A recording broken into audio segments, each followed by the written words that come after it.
for those 2 years for the good of the country. But that's the situation we are. I hope cooler heads will prevail. I don't like this tampering with the security of the country. So, Mr. President, I suggest we go back into executive session, and I'd ask, have the ayes and nays been ordered on the nomination? They have not. Then I'd ask the ayes and nays on the nomination. Is there a sufficient second? There appears to be. The clerk will call the roll. Mr. Akaka, Mr. Alexander, Ms. Ayotte, Mr. Barrasso, Mr. Baucus, Mr. Begich, Mr. Bennett, Mr. Bingaman, Mr. Blumenthal, Mr. Blunt, Mr. Bozeman, Mrs. Boxer, Mr. Brown of Massachusetts, Mr. Brown of Ohio, Mr. Burr, Ms. Cantwell, Mr. Cardin, Mr. Carper, Mr. Casey, Mr. Chambliss, Mr. Coates, Mr. Coburn, Mr. Cochran, Ms. Collins, Mr. Conrad, Mr. Coons.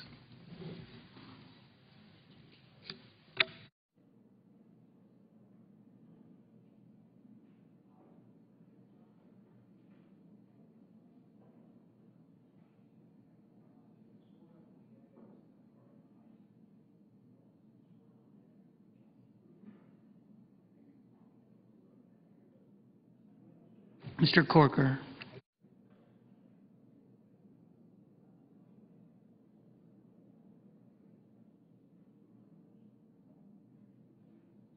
Mr. Cornyn.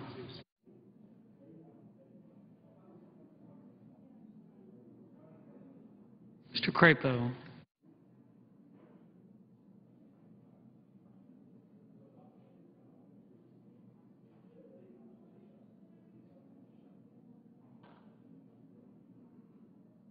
Mr. Dement.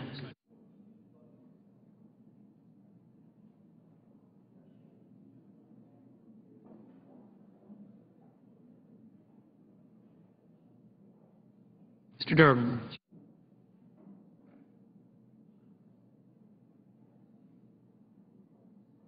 Mr. Enzi.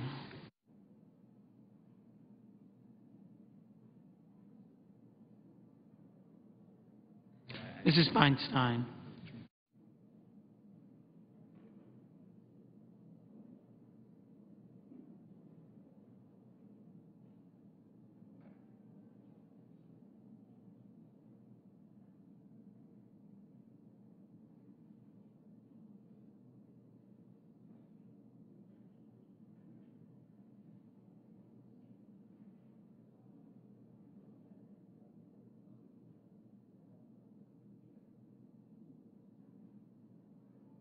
Mr. Franken. Mrs. Gillibrand. Mr. Graham.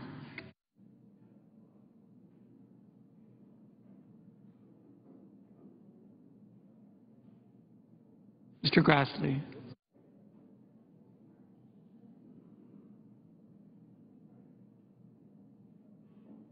Mrs. Hagan.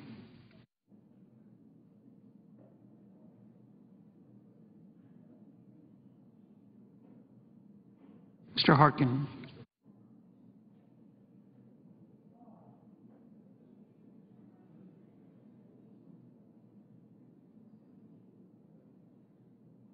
Mr. Hatch.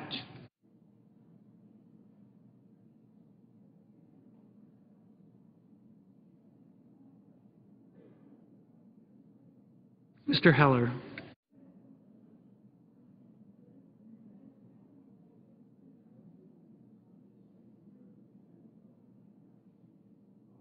Mr. Hoven.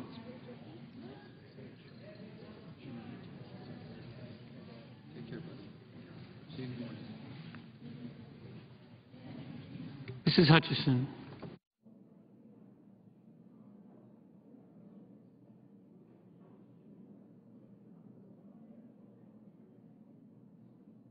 Mr. Inhofe.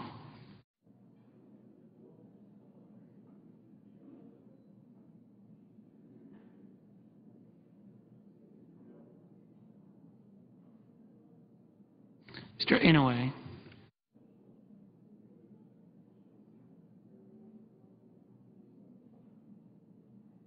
Mr. Isaacson.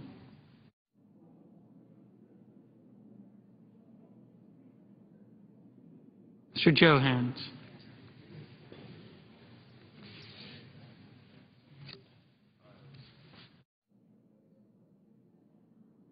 Mr. Johnson of Wisconsin.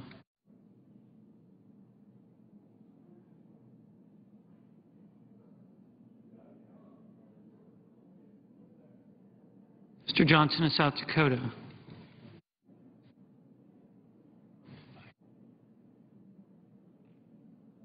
Mr. Kerry. Mr. Kirk.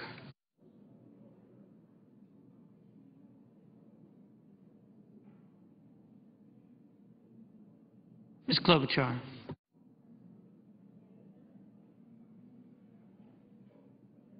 Mr. Cole.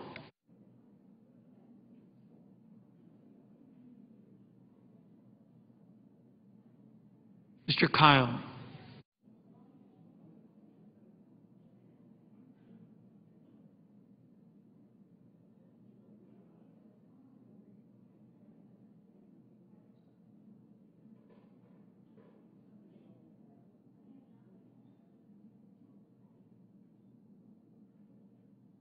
Mr. Kyle.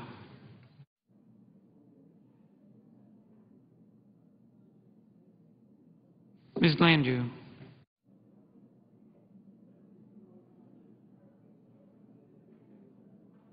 Mr. Lautenberg.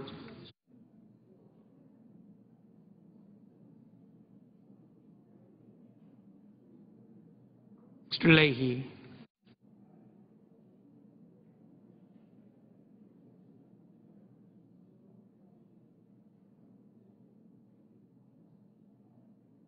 Mr. Lee.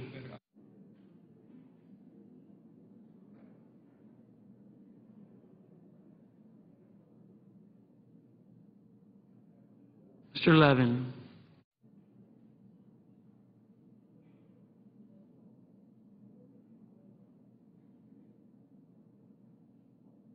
Mr. Lieberman.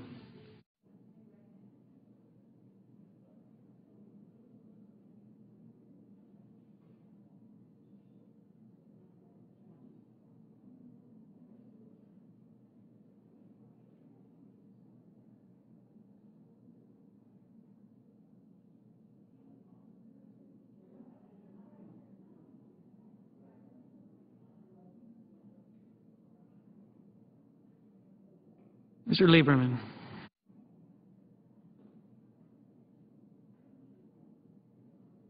Mr. Lugar.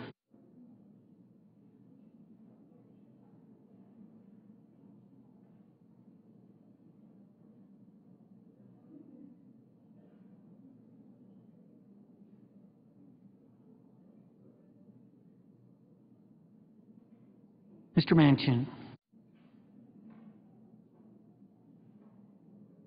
Mr. McCain.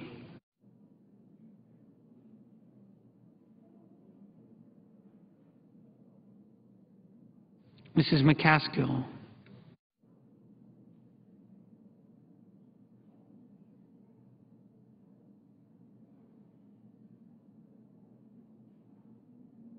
Mr. McConnell.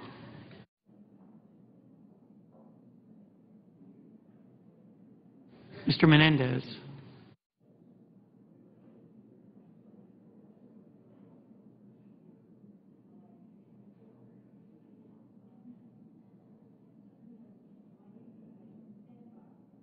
Mr. Markley.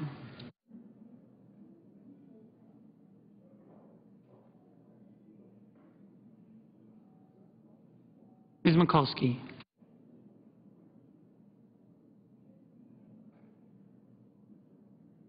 Mr. Moran.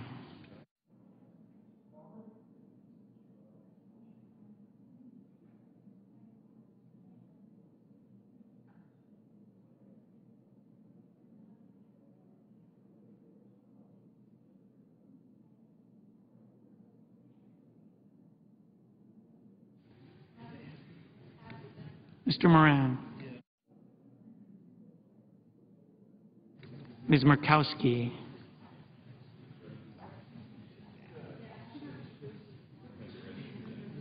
Mrs. Murray.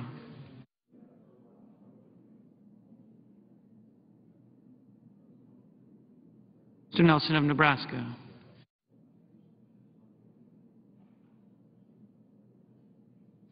Mr. Nelson of Florida.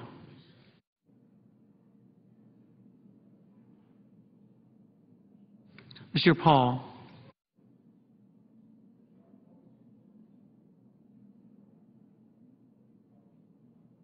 Mr. Portman.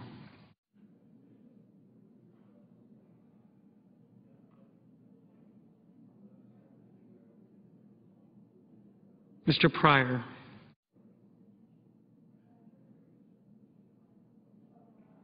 Mr. Reed of Rhode Island. Mr. Reed of Nevada. Mr. Risch. Mr. Roberts.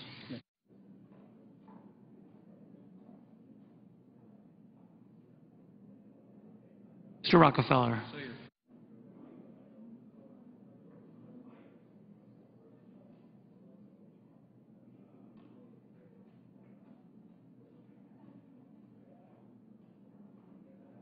Mr. Rubio.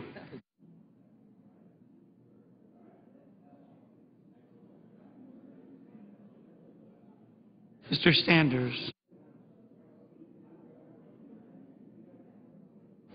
Mr. Schumer. Mr. Sessions. Mrs. Shaheen.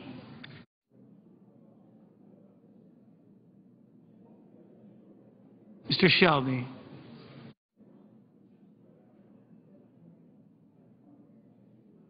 Ms. Snow.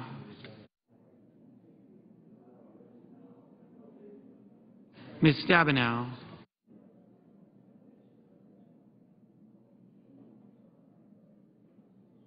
Mr. Tester.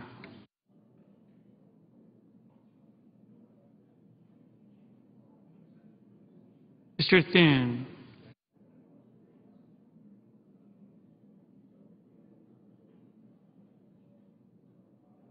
Mr. Toomey.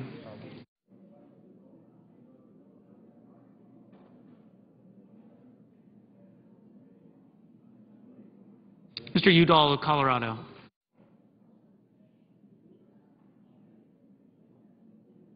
Mr. Udall of New Mexico.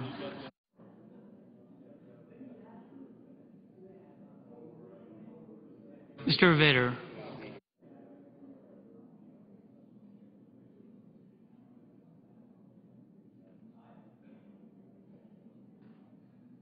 Mr. Warner.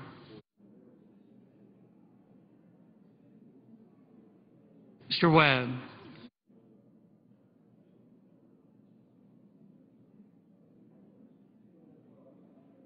Mr. Whitehouse.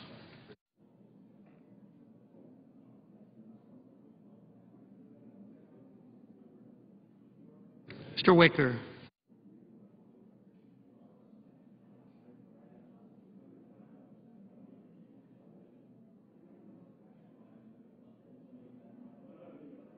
Mr. Wyden.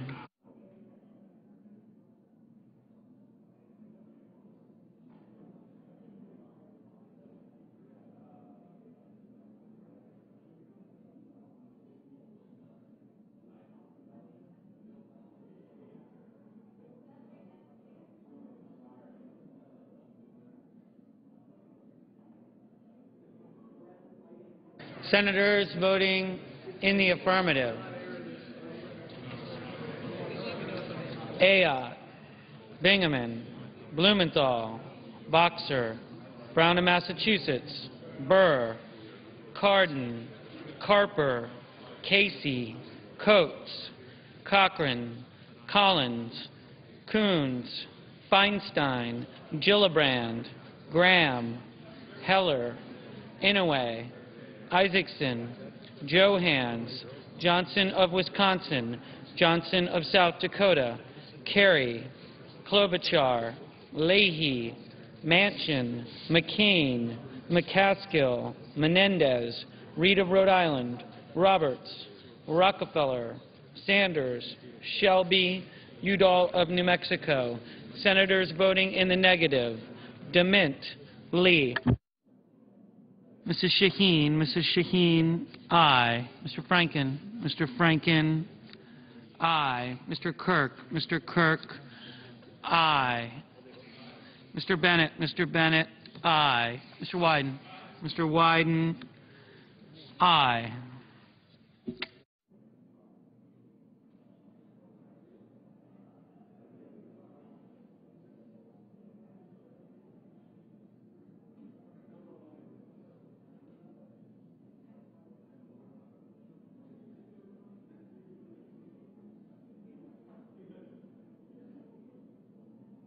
Mr. Nelson of Nebraska, aye.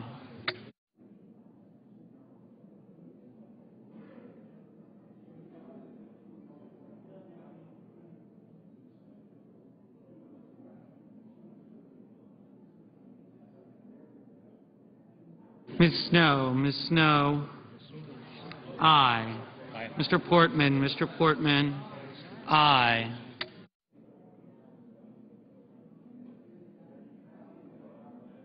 Mr.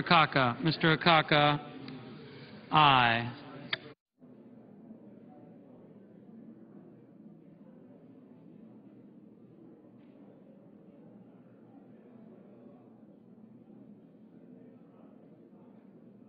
Ms. Cantwell, aye.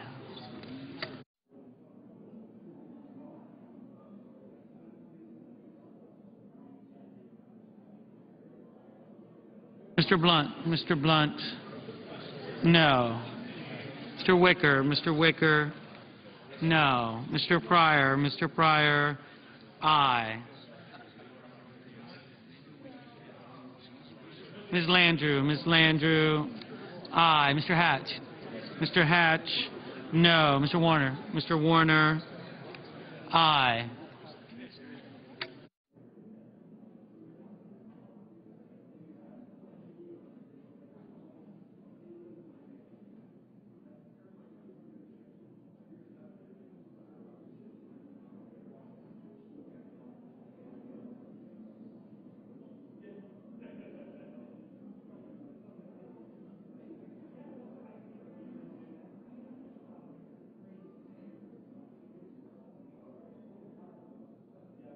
Mr. Udall of Colorado, aye.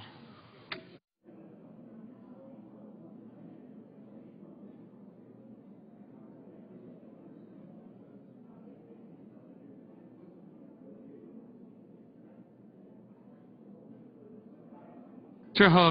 Hoeven, aye.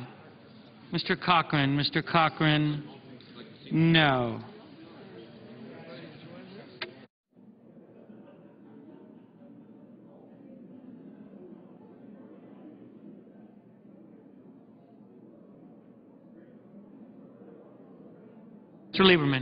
Mr. Lieberman, aye. Mr. Lugar, aye. Mr. Cole, aye.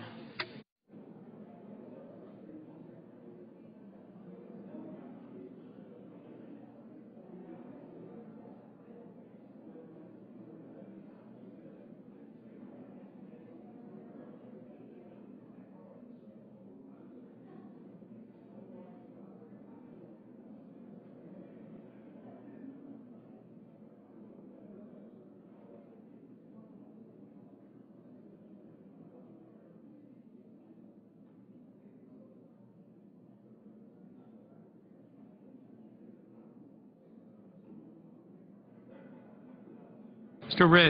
Risch, no. Mr. Bozeman, no. Mr.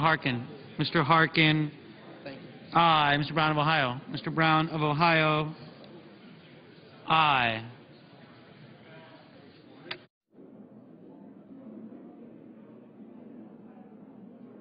Mr. Webb, aye.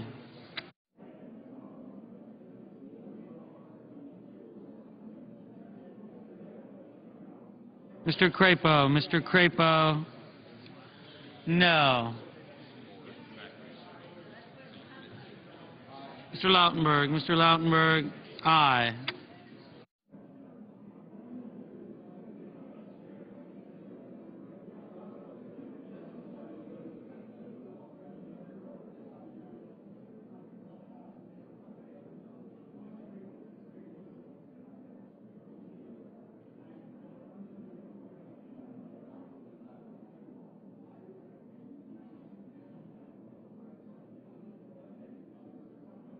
Conrad. Mr. Conrad, aye.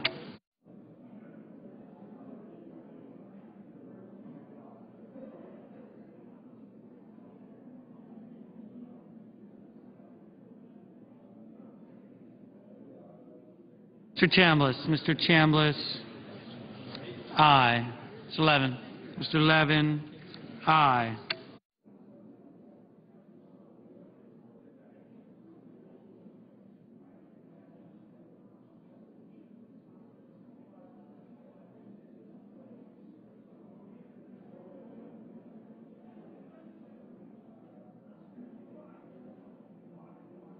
Mr. Whitehouse, Mr. Whitehouse, aye.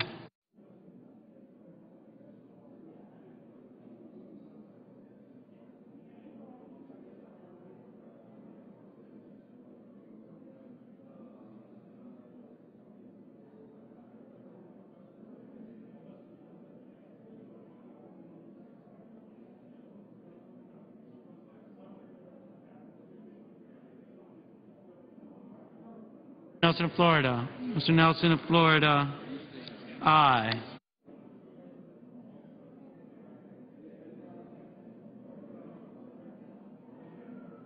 Mr. Roberts. Mr. Roberts, no.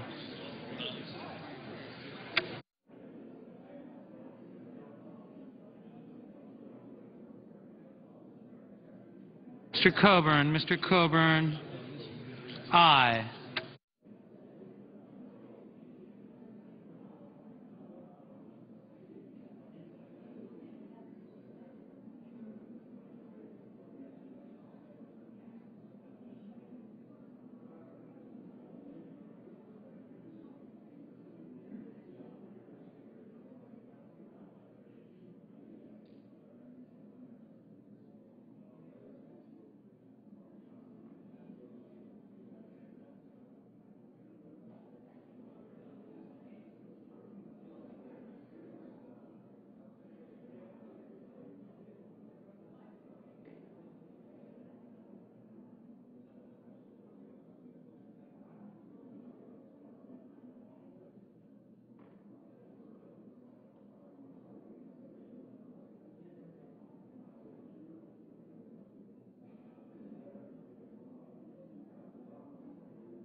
Ms. Mikulski. Ms. Mikulski, aye. No. Mr. Moran. Mr. Moran, no.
Mr. Baucus. Mr. Baucus.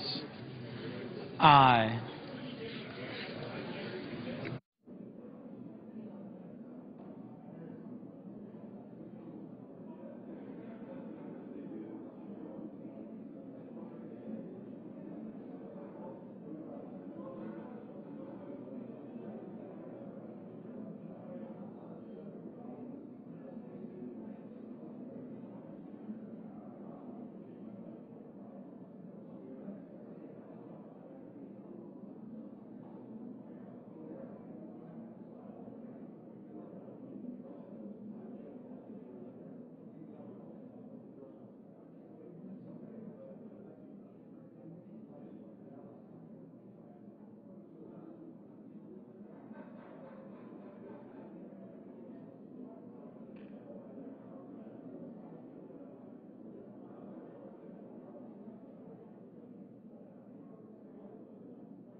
Mr. Corker. Mr. Corker. Aye. Mr. Cornyn. Mr. Cornyn. Aye.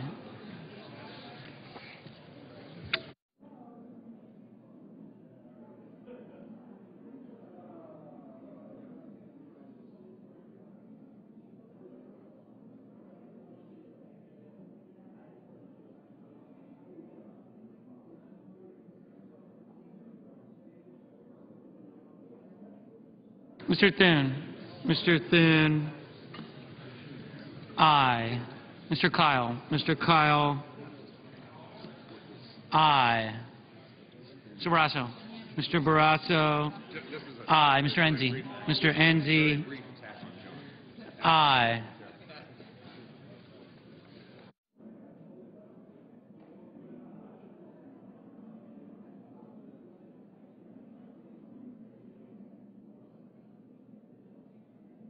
Mr. McConnell. Mr. McConnell, no.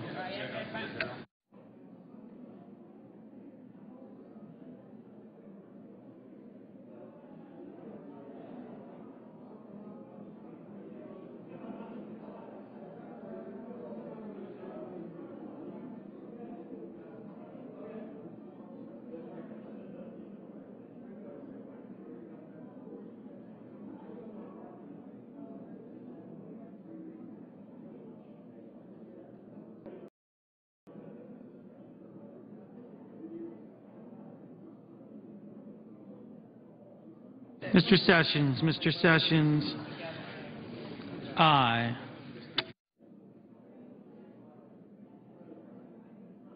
Mr. Alexander.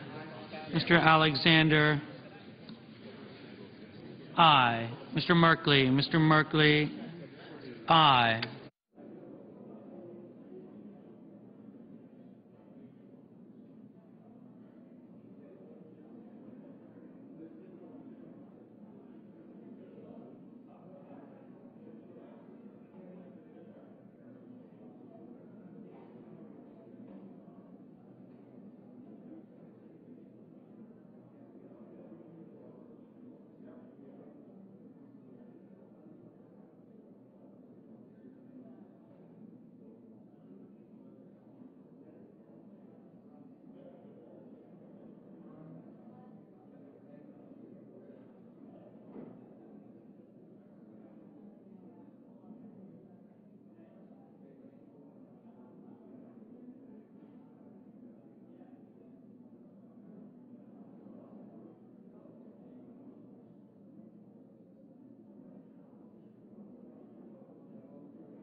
Mr. Tester. Mr. Tester, aye.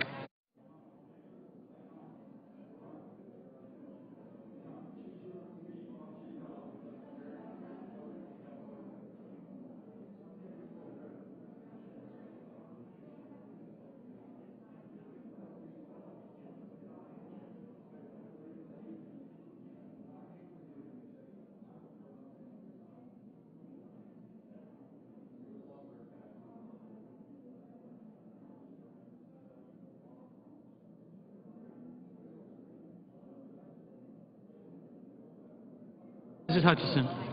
Mrs. Hutchison. Aye.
Mrs. Hutchison. Mrs. Hutchison.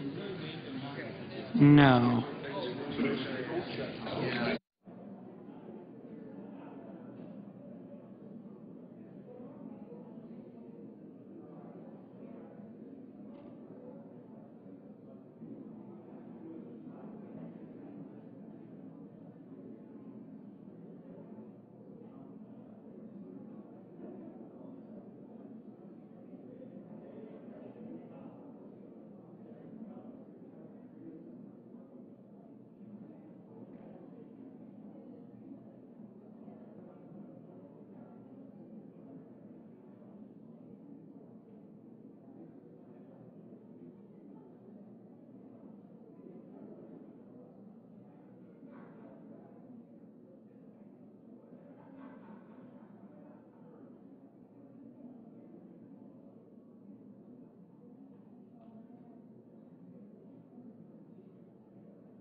Mrs. Murray.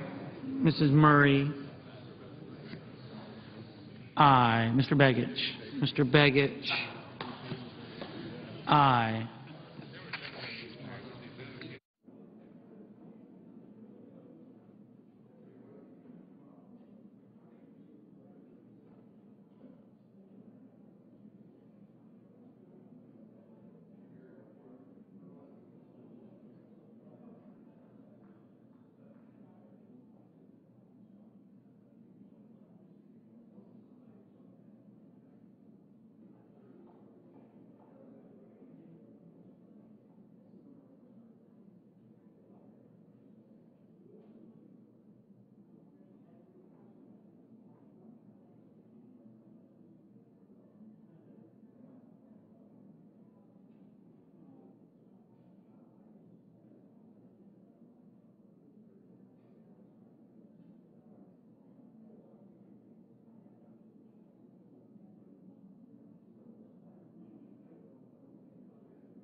Reed of Nevada.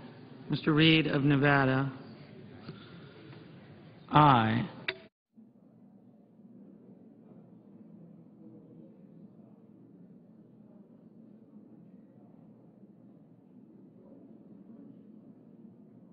Mr. Schumer. Mr. Schumer. Aye. Mr. Durbin. Mr. Durbin. Aye. Ms. Stabenow. Ms. Stabenow. Aye.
On this vote, the yeas are 80, the nays are 13.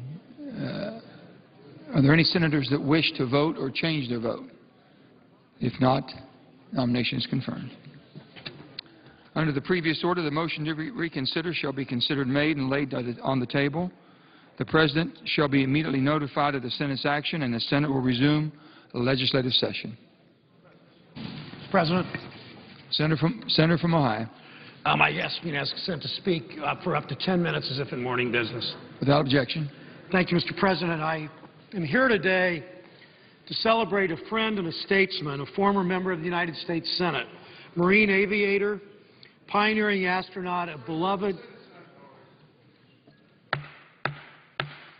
Senate be in order, please. Senate be in order. Thank you, Mr. President. I'm here to celebrate a friend and a statesman, a former member of this body, Marine aviator, pioneering astronaut, beloved family man, and American hero. Today is the 90th birthday for John Herschel Glenn.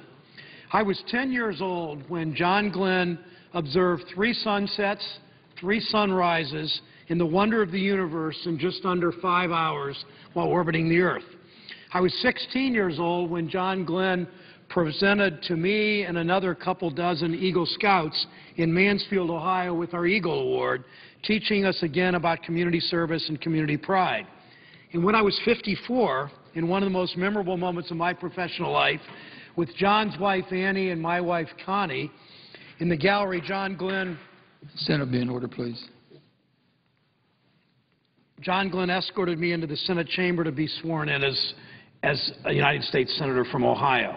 Now as a grandfather and a father, a husband and a senator, I continue to be inspired by the example of a life well lived, a life in public service, a life fighting for the public good. Born in Cambridge, Ohio, 150 miles east of Dayton, where the Wright brothers first figured out how to fly, he attended public school and became an Eagle Scout in New Concord. It was there he would meet his childhood sweetheart and future wife, Annie. As children, they literally shared a playpen. John says, "She was part of my life from the time of my first memory." On April 6, 1943, Annie and John married. Since then, they earned the adulation and admiration from people around the world for their accomplishments and for their devoted love. By 1941, he'd studied mathematics at nearby Muskingum College and earned his pilot's license. Before the attack on Pearl Harbor, he dropped out of college to enlist in the Navy, and after 2 years of advanced aviator training, was reassigned to the U.S. Marine Corps. John Glenn flew 59 combat missions with the Marines in World War II and 90 combat missions with both the Marines and the Air Force in Korea. On some of those flying missions, he had baseball great Ted Williams on his wing.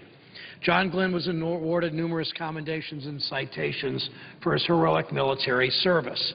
In 1959, he was selected by the National Aeronautics and Space Administration as one of the original Mercury 7 astronauts. In 1962, President Kennedy made John Glenn the first American to orbit the Earth. 35 years later, John Glenn was asked by another president, Bill Clinton, to fly into space for a second time as a mission specialist on the Space Shuttle Discovery. At the age of 77, he became the oldest human being to fly in space, conducting a series of scientific investigations into the physiology of the human aging process and exploring the effects of spaceflight and aging. By the 1960s, Glenn's service to his country had expanded into a career in politics. He was with Robert F. Kennedy that fateful day in June in California, and he served as a pallbearer a few days later in Arlington National Cemetery. In 1974, John Glenn was elected to the United States Senate from my state, serving 4 consecutive terms until his retirement 24 years later in 1999.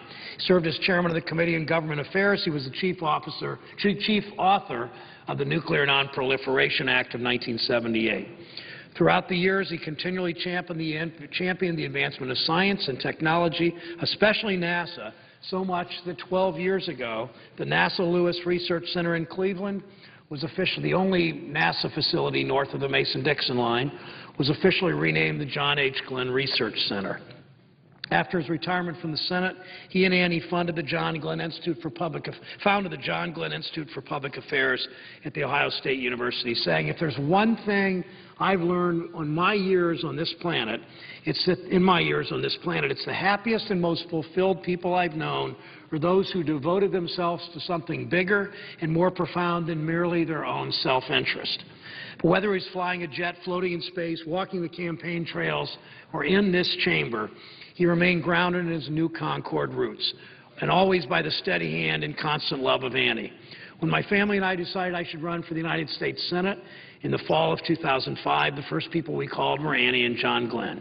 Annie's advice to Connie then and now has been to be yourself and not allow others to tell you who you should be. And Connie, who is a noted writer in Ohio, writes for the Plain Dealer, Connie has had this to say about Annie. Annie Glenn refuses to draw attention to herself, which is one of the reasons so many of us can't get enough of her. She is that rare person who is genuinely interested in whoever is standing right in front of her. You will never catch her looking over your shoulder, searching for someone more interesting, more important. If you are looking into the eyes of Annie Glenn, you have just become the most fascinating person in the world. This is not to suggest Annie's a wallflower. She has won many honors, changed many lives through her advocacy. She is engaging as she is generous, full of opinions earned by living life at full throttle, even when she was scared to death. And that is a crucial, this again is my wife writing, and that is a crucial truth about Annie. Americans rightly ooh and ah over John Glenn's courage in space. But let us never forget the hero of a wife who gave her public blessing and then privately prayed until his safe return. John and I traveled across Ohio on the campaign trail, hearing each other so often that we could finish each other's speeches and roll our eyes at the same jokes we'd tell.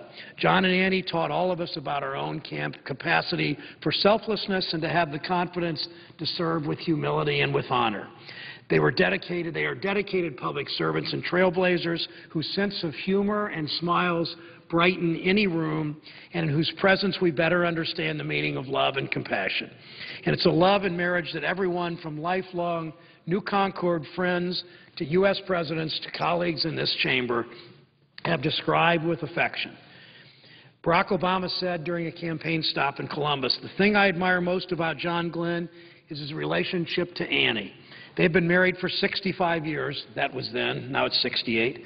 And you should see him, the way he treats her. He's in love. 65 years later, he's still in love, and no wonder, because she's a remarkable man." President Obama said that.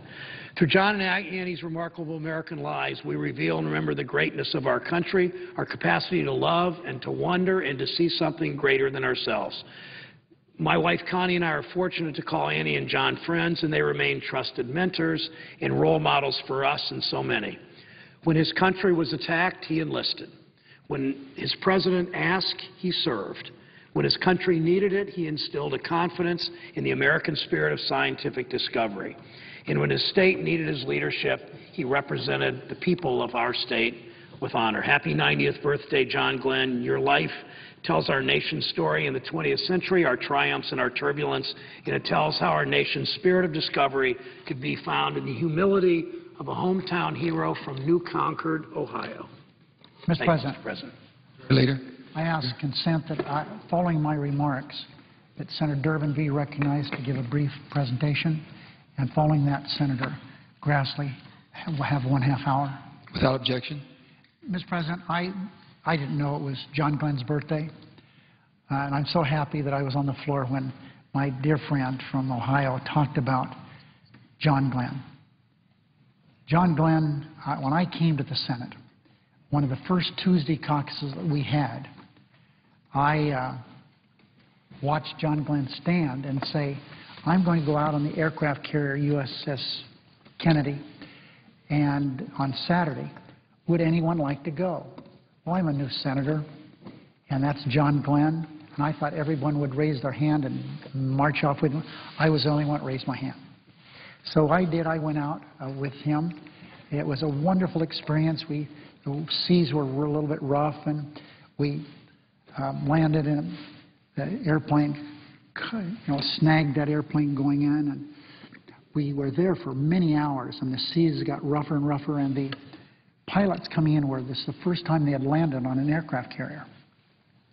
And we went on the deck of the ship, and the planes would come in. Oh, man, and the crews there, they didn't think the plane could land, it was going too far off the one end, they would say, dirty, dirty. That meant get that plane up off the carrier and go up, come back and try it again. Did that for quite some time. And then John Glenn said, I think I should go up in one of those airplanes.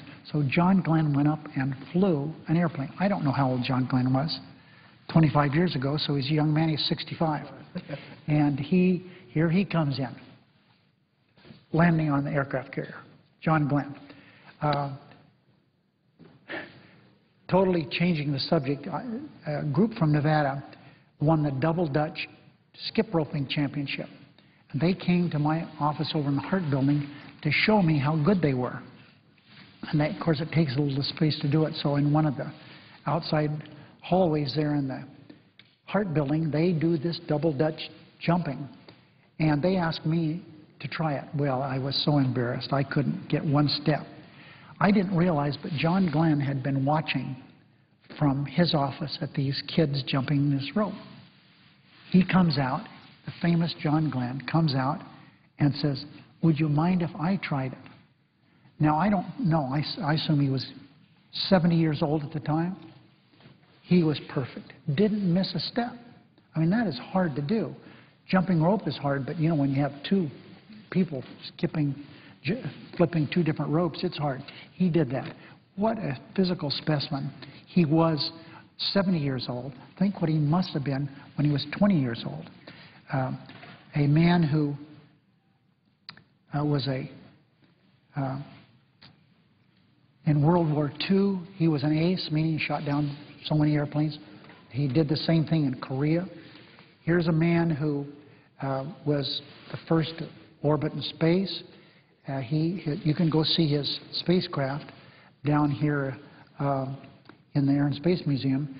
He says, go look at it. He said, what they said about that is I wore it. It was so small. He went up there, and stories he told, I just so loved John Glenn.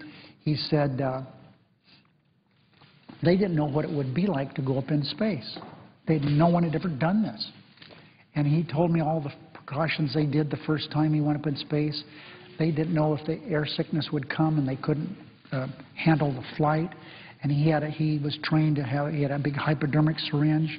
They would go right through his space clothes, shoot him in the thigh, so he wouldn't get too sick up there. He learned, I don't know how many ICOM and friendship and how many different languages, because they didn't know for sure if the spacecraft would go down, who would be there, but they had a general idea where it would go. So he learned to say, I come in friendship in many different languages. And then, of course, he went up in space once again. He was such a wonderful human being. I had such admiration for him. To think I was able to serve in the Senate with John Glenn, it says it all. And Sherrod Brown, Senator Brown, was absolutely right. This relationship, this love affair that John Glenn and Annie had and have, their 68 years of marriage, is really remarkable. As the books have shown and the movie shows, Annie had a very bad speech impediment. She stammered. She stuttered. She stuttered until she was, I don't know how old, but in her 50s, and she stammered very, very much. John Glenn, when they were courting each other, would have to do her phone calls for her because she couldn't talk on the phone very well. What a wonderful human being, John Glenn. I don't want to, I know that there are other people who want to speak here, but I just have to say a couple things. He led a congressional delegation when I was a relatively new senator. We went behind the Iron Curtain. We went to, I can remember going from Austria into Czechoslovakia, and the communists had stopped the train we were on, had dogs, and they had these soldiers looking under the train, and they went and looked at who we were. But when things calmed down, one of the soldiers asked John Glenn for his autograph. He's a world-famous man, and as a man of such humility, I want him to know, and everyone within the sound of my voice, he's one of the finest human beings I have ever met. And he is a historical figure now and for all time in the United States. Mr. President. Senator from Illinois. I know Senator Grassley's waiting, and I am going to be brief, and I thank him for his indulgence here. But when Senator Sherrod Brown of Ohio came to the floor to speak of John Glenn, I couldn't help but stay, and I'm glad I did. First, for those who are listening, the good news is we're celebrating his birthday. He's still alive and well with Annie, and we're sure happy that that is the case. Mr. President, when I was just getting started in politics, 1982, I was running for Congress in Springfield, Illinois, and John Glenn, Senator John Glenn, called and said, I'm going to come and campaign for you. I cannot tell you how excited I was to meet him face-to-face in my hometown and the people who gathered. He is truly an American hero for all of his service to the United States, a naval pilot, Marine pilot in World War II, in the Korean War, our first man into space, an astronaut who reprised his performance at the age of 77, went back into space. And it tells you what kind of person he is, his courage and his strength, his physical strength, that he could do that. I had the good fortune of being here on the floor of the United States Senate for my orientation in 1996. And your predecessor, Senator Robert Byrd, would sit in that chair and tell all the new members and their spouses the history of the Senate. And I sat right over here, and Loretta sat next to me, and at one point Senator Byrd said, now open that desk drawer in front of you and you're going to see a great Senate tradition. Remember how the teachers told you don't write on the desks? Well, the senators never got the message. And inside virtually every desk on this floor is the name of the senator who sat in the desk, scratched in the wood by the senator at the bottom of the drawer. And so he said, pull open the drawer on the desk and see whose name is in there. And I pulled it open, and sure enough, it was John Glenn right there. It was his desk that I was sitting at. And I also looked next to it was Paul Douglas, the man that I worked for as a college intern and the man who inspired me to get started in public life. And so I have that desk today. I'm honored to have it and to add my name to the desk drawer of these two great men. I didn't realize at the time that not only would I be able to have this desk, but actually serve with John Glenn in the United States Senate. I think there have been fewer than 1,300 men and women who've had this honor to be in the United States Senate. And I will just tell you that many of them have vanished in history and will never be remembered for anything significant. That won't be true of John Glenn. What he has done in his life, in his public life, is to set an example for every single one of us who aspires to this job. Here was a man who literally risked his life for his country over and over and over again. He is a humble person, a quiet person, a friendly person, dedicated to his wife, Annie. The two of them have a relationship, as President Obama said, and was quoted earlier, that is just extraordinary in American life. And the fact that I got to know him and got to serve with him, and that he helped launch me on this political journey that I'm on today is something that I'll never, ever forget. I want to just wish John Glenn, our former colleague, a happy birthday, and thanks again and again for all the service that he's given to this great nation. He has really made America a better place, and I'm honored to have been one of his colleagues.